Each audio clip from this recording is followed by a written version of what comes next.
The Coffee Club is launching its new coffee blend in all its operations globally. To understand more about this in Asia, we are joined by Andrew McCaldy from Minor DKL Food Group. Andrew, what has changed recently with respect to your strategy in Asia with your new coffee blend?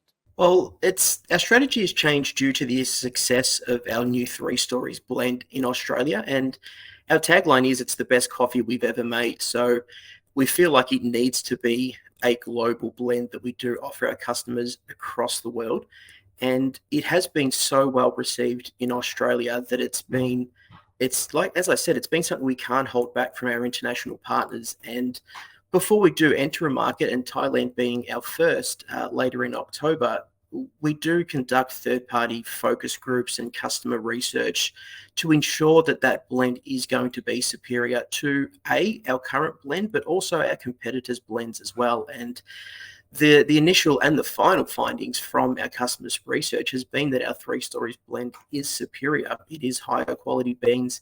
It is it has been more well received by our customers. How do you plan to maintain the Coffee Club's Australian heritage whilst adapting to local cultures? Yeah, I think that's a really great question and something we really pride ourselves on.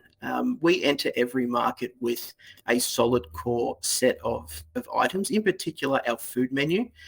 And we generally tend to maintain our menu as a 30% core item with Western favorites that are seen as really favorable across the globe, but also around 70% of our menu is catered for the local market. And a great example of that would be our store that we opened up in July at Chongqing Airport in China, where we have local stews, soups, Thai curries, Malaysian curries, alongside those Western favorites. And I'll give you a fun fact: the first day's trade, our top seller was spaghetti bolognese, which you would not expect in overseas markets. However, given that we partner with local experts in F&B, we were well versed in what customers would like, and we give that autonomy to our partners internationally to create that 70% of the menu to ensure that it is to locals' likings. How do you plan to compete in markets where budget coffee players are gaining strength? Yeah, budget coffee players are a really big piece of the market, in particular in Asia, and we're very aware of what their strengths are. However, we're also very aware of what our strengths are, and that's offering that full Australian cafe experience with a diverse menu that spans from breakfast, lunch, and well into dinner. So I feel that we actually don't compete in that budget coffee offering because our coffee is of higher quality, is of higher strength. Plus, we also have that environment where people can come together, experience that Australian cafe experience together. They can dine, they can drink, they can spend a lot of quality time in our location. So I feel that they are a big part of the coffee market going forward, but it's also not a field that we play in necessarily. So we wish them all the best in the budget coffee space, but it's not something that we would lean towards.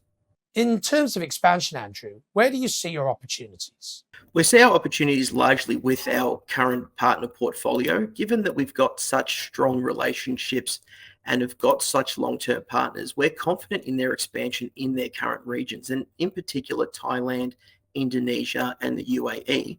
So much so that we're happy for our partners to venture out and actually obtain new regions themselves via sub-franchising. And without letting too much go, we actually have a current opportunity taking place right now as we speak, which is a watch this space scenario. But we're really confident in our current regions and current partners.